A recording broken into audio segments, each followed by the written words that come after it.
Registrar, até para registrar a participação dos nossos internautas, o Ricardo Menezes, que é de Manaus, ele pergunta exatamente ao senador, sobre até o senhor já está respondendo, mas sobre a 319, né? Por que ele queria exatamente essa explicação? Qual o motivo de não haver a conclusão da 319? Que é Manaus, Porto Velho, né? A pergunta do nosso telespectador. Por que só se fala em rodovias e não se fala em hidrovias? Nós estamos falando de uma rodovia, nós já temos 2 rodovias federais lá no estado, e uma 317, que é lá no norte do estado, que é de chão batido. Nós temos a 174 que sai para a Venezuela, e a 319 tiraria o Amazonas e Manaus do isolamento. Criaria uma oportunidade de infraestrutura competitiva com o que se tem já com a navegação, com a hidrovia, que nós já utilizamos, né? Então, assim, a interiorização é fundamental e é isso que a gente precisa fazer. Nós vamos enfrentar algumas dificuldades aqui no Congresso, eu tenho ouvido isso dos corredores, nós vamos ter que nos juntar, nos unirmos, para a aprovação dessa prorrogação para a Zona Franca de Manaus. Ela é então, fundamental porque ela é um instrumento de preservação da nossa floresta. Tem a palavra, eu vou aproveitar e registrar mais uma participação do José Djamar Bezerra da Silva, ele é de São Paulo, e ele pede que os senhores expliquem melhor esse percentual de nacionalização da indústria do polo industrial na Zona Franca. Ele solicita ainda que sejam informados quais foram os benefícios na economia de Manaus com a inauguração da ponte sobre o Rio Negro, e a gente já entra também em outro assunto. Por gentileza, senador Eduardo Braga. Bem, em primeiro lugar, é preciso dizer, apenas para dar um exemplo numérico, que em 2002 o PIB do estado do Amazonas era de 21 bilhões de reais. O PIB publicado mais recente é de 2007. Em 2007, o PIB do Amazonas tinha dobrado de 21 bilhões para 44 bilhões, mais do que o dobro. Isso graças à agregação de valor, ciência e tecnologia. Ainda há pouco você perguntou como se agrega valor aos produtos do polo industrial. Aquilo é uma linha de montagem? Claro que não. Nós temos produtos que já foram desenvolvidos desde o design até o produto final no polo industrial de Manaus. Só que nós precisamos competir, e aí há uma desigualdade enorme. Enquanto o Amazonas luta para formar mestres e doutores com enorme dificuldade, temos hoje a 3ª maior fundação proporcionalmente do país financiando isto. E eu tenho muito orgulho de ter dito e de dizer que criei isto quando relator da Constituição do Estado do Amazonas e depois implementei como governador. Isto ficou anos como letra morta da Constituição. Para cada mestre e doutor que é formado pelo Estado do Amazonas, São Paulo forma 20. Mesmo assim, nós já temos modelos de motocicleta 100% desenvolvidos no Amazonas. 100% desenvolvido, da prancheta ao produto final. Nós já temos tecnologia de eletrônica embarcada, inclusive na indústria automotiva, 100% desenvolvido na Zona Franca de Manaus. Posso dizer, inclusive, que alguns modelos de áudio e vídeo de automóveis foram desenvolvidos na Zona Franca. Só que existe uma biotecnologia que você levantou, que nós no Brasil estamos engatinhando. Nós somos G1 em biotecnologia e, no entanto, não temos investimentos. Ela falou do CBA, Centro de Biotecnologia da Amazônia. Desculpe, G1 significa o quê? Significa superpotência. Ah, sim, G1, Grupo 1. Grupo 1 significa superpotência no mundo. Mas, vamos tentar encerrar um pouquinho o ciclo Zona Franca, que a gente já está no meio do segundo bloco. Eu apenas quero dizer que quando a senhora me fizer uma pergunta, eu vou perguntar à senhora quanto tempo eu tenho para responder. Não, senador, é complementando a sua muito, até dentro do que você está falando. Eu só queria saber quanto tempo eu tenho para responder. Normalmente, o ideal é que cada um tivesse 2 minutos, senador. Né? Então eu vou passar a controlar os 2 minutos de cada um. Tá certo.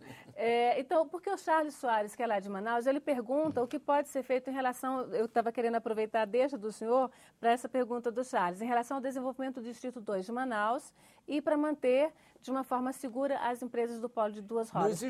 Não existe mais área disponível no Distrito 2. Todas as áreas disponíveis no Distrito 2 já foram ocupadas. O que existe disponibilidade no Distrito 2 é o que não há custo-benefício positivo. Ou seja, existem terrenos na topografia da nossa cidade, a nossa cidade ela é cheia de relevos. Então, o custo para você fazer a implantação de uma indústria em alguns terrenos, a terraplanagem desse terreno inviabiliza. Portanto, não há mais área disponível no Distrito 2. Voltando à pergunta anterior, que a senhora não me permitiu responder, sobre a importância da ponte no economia do estado do Amazonas, ela vai ser muito importante porque hoje o custo do metro quadrado na cidade de Manaus equivale ao custo do metro quadrado da Avenida Paulista de São Paulo. A Avenida Paulista de São Paulo é o epicentro do coração financeiro de 33% do PIB brasileiro. Manaus, como eu disse, representa menos de 2%, porque o Amazonas representa pouco mais de 2% do PIB brasileiro. E no Amazonas, nós não somos apenas o maior produtor de gás natural de continental. Nós somos também o maior produtor de petróleo, de óleo bruto continental do país. Mesmo assim, para industrializarmos a nossa refinaria, precisa ser modernizada. Nós produzimos hoje, no estado do Amazonas, óleo combustível de 4 gerações atrás, do ponto de vista tecnológico. Se forem colocar hoje em Manaus motores de transporte urbano, tá certo? De transporte urbano de tecnologia moderna, eles não funcionam porque o óleo diesel não é adaptado. Portanto, a ponte integra a região metropolitana de desenvolvimento nada mais, nada menos do que 1/3 do que nós tínhamos com a zona de Manaus, com a Zona Franca de Manaus. E com a região metropolitana como um todo, nós ampliamos isso para 2 eixos da hidrovia, que ainda há pouco o senhor também colocou no debate. Porque nós colocamos Itacoatiara dentro do modelo, que é o epicentro do Médio Amazonas, e colocamos Manacapuru dentro do modelo, que é o epicentro do Médio Solimões. Então, Médio Solimões e Médio Amazonas passam a ter em Manaus um ponto central de convergência a partir de 2 extremos do eixo do desenvolvimento no interior do estado. Bom, nós vamos então aproveitar e apresentar para os senhores uma pergunta que faz uma manauara sobre a questão da água, né? Já que todo mundo está falando da questão da água, o estado maior produtor, mas parece que a cidade tem problemas com água. Nós vamos ouvir um pouquinho aquela pergunta. Como a gente mora praticamente no Amazonas, como você vê, rodeado de água. A água do Amazonas praticamente não dá em todas as casas. E quando dá é uma semana sim, uma semana não. Então, uma coisa simples, a questão de infraestrutura, mas a questão de saneamento básico, água e esgoto na cidade de Manaus. Se me permite, Não só na olha, cidade deixa eu de só Manaus. falar. Mas em todo o estado, eu só mas quero, para chegar na água, vai me permitir que eu fale sobre um outro assunto que tem relação. O PNUD lançou um relatório agora a respeito do desenvolvimento humano no mundo. O Brasil, ele subiu uma posição somente.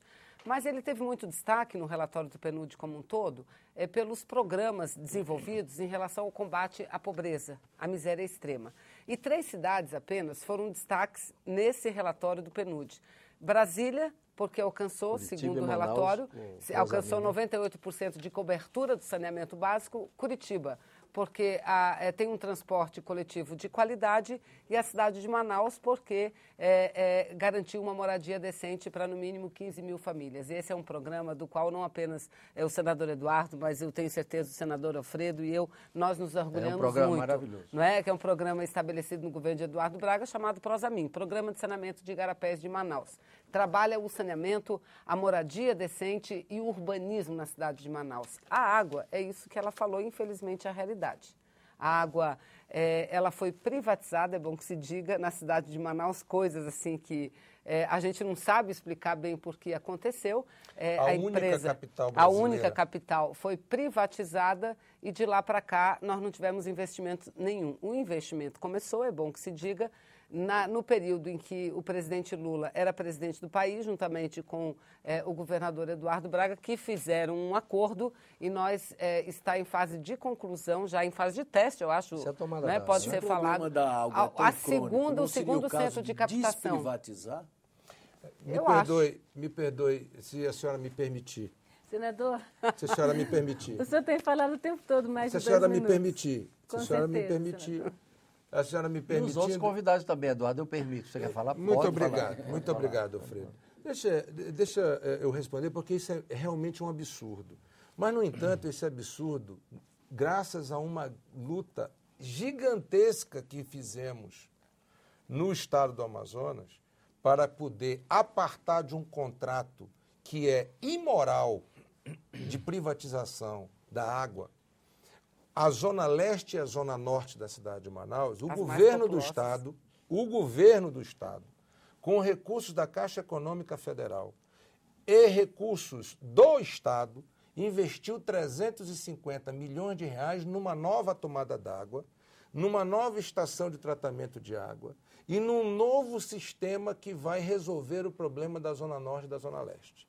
Agora, pasmem os senhores, esta picaretagem da água na cidade de Manaus, a empresa concessionária chegou ao absurdo de dizer ao governo do Estado o seguinte: eu quero cobrar do governo do Estado para o governo do Estado poder fornecer água para quem não tem água. Ou seja, neste país, houve um determinado momento que este tipo de privatização produziu algo extremamente distorcido e injusto para a população mais humilde. E graças a este enfrentamento, o Amazonas está às vésperas de poder resolver o problema de água.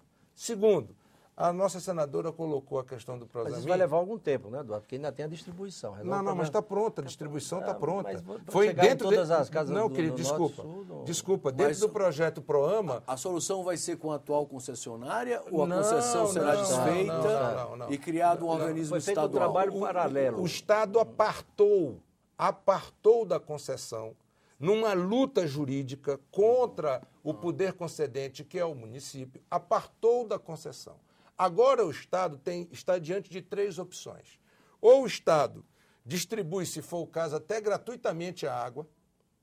Ou cria uma empresa para fazer a O distribuição. Estado cria uma empresa ou ressuscita a Cosama. Ou vende para ela. Ou vende para o poder concedente, que é o município, e o município, então, terceiriza com esta empresa. No entanto, isto está avançando. Eu gostaria apenas de voltar ao Prosamin, porque é algo que... Desculpe, Prosamin? Prosamin é o Programa de Saneamento dos Igarapés da cidade de Manaus, que é um programa... Eu já consumi teus 2 minutos e os meus. Eu nem estou cortando. Eu estou deixando a autorregulamentação. Eu falava do Prosamin que é um fica programa, até melhor para você. Eu só gostaria de fazer justiça pelo seguinte. O Prosamin é um programa que este país deveria conhecer. E que esta televisão pública, Senado da República, poderia proporcionar ao Brasil o conhecimento de um programa extremamente interessante, que retirou de dentro da lama e de condições subhumanas de habitação. De esgoto, tá né? certo? De esgoto. Tirou de uma situação subhumana de Dentro do tempo que eu habitação, concedi, eu vou tá dar uma certo? explicação. Eu fui prefeito da cidade e convivi com isso. Ele foi prefeito também e conviveu. Esse projeto é maravilhoso. E as pessoas lá do Amazonas, quando vêm do interior, elas têm por hábito morarem à beira do rio. E os igarapés que entrecortam a cidade, são mais de 80 quilômetros de igarapés que entrecortam a cidade de Manaus, eles normalmente são habitados pelas pessoas que vêm do interior, elas fazem questão de construírem a palafita dentro do rio. Isso proliferou em Manaus, ficou uma coisa absurda, era impossível morar nesse lugar, nesses locais. E esse projeto, o Prosamin, que o Eduardo iniciou no governo dele, financiamento do Banco Mundial, me parece? Banco Interamericano. Banco Interamericano. Na realidade, isso é um projeto que se construiu... Há muito tempo, né? Se construiu uma maneira completamente diferente. Porque muita gente diz isso. As pessoas moram na beira do rio por contura. Não, mora ali porque não tinha para onde ir. Mas quando chegava o igarapé era limpo, Eduardo. Aí, não tinha para onde daqui ir. A pouco, claro, eu vi isso. Desculpa, Alfredo. Eu vi isso. Alfredo, você chegou em Manaus, tá certo? Junto comigo. Né? Mas lá eu fui prefeito lá como você foi também. Mas o que eu quero apenas dizer é o seguinte, quem morava, por exemplo, no Igarapé da ali Cachoeirinha... porque gostava. Não, morava por necessidade. Claro que é por necessidade. Ali as pessoas Agora, morriam. para eles, morriam. O que eu quis dizer, E não Eduardo, havia política pública do setor público para o que eu resgatar quis dizer aquilo. é que as pessoas iam para lá por causa do costume. Quando o igarapé ainda era limpo na origem. Depois aquilo ficava jogando lixo, doença e tal, e ficava impossível de se morar no local. Mas, em resumo, o projeto é bom, é bonito e o país precisa conhecer. Agora, nós estamos falando de Manaus, mas a verdade é que dos 62 municípios do Amazonas, apenas 11 têm esgoto. Então, quer dizer, o problema não é... em Manaus é mais complicado, mas não, e esse o problema é geral do Estado. Eu vou pedir, senador, eu vou pedir ao senhor que responda no próximo bloco, porque interessante, realmente nós temos de fazer o intervalo. Eu queria pedir ao Armando para fazer a pergunta, ele já fez. O senhor, eu peço ao senhor para responder no próximo bloco, e tem uma pergunta para o senhor também sobre a questão das águas. Nós vamos a um novo intervalo, o debate está bom, mas a gente tem que interromper de vez em quando. No próximo bloco, mais perguntas enviadas pelos cidadãos ao longo do programa. Você ainda pode participar. O próximo será o último bloco, mas mande suas perguntas pelo telefone da Alô Senado, 0800 61 2211, pelo formulário no site www.senado.gov.br/Alô Senado ou pelo Twitter @TV Senado. A gente volta já com o debate quente.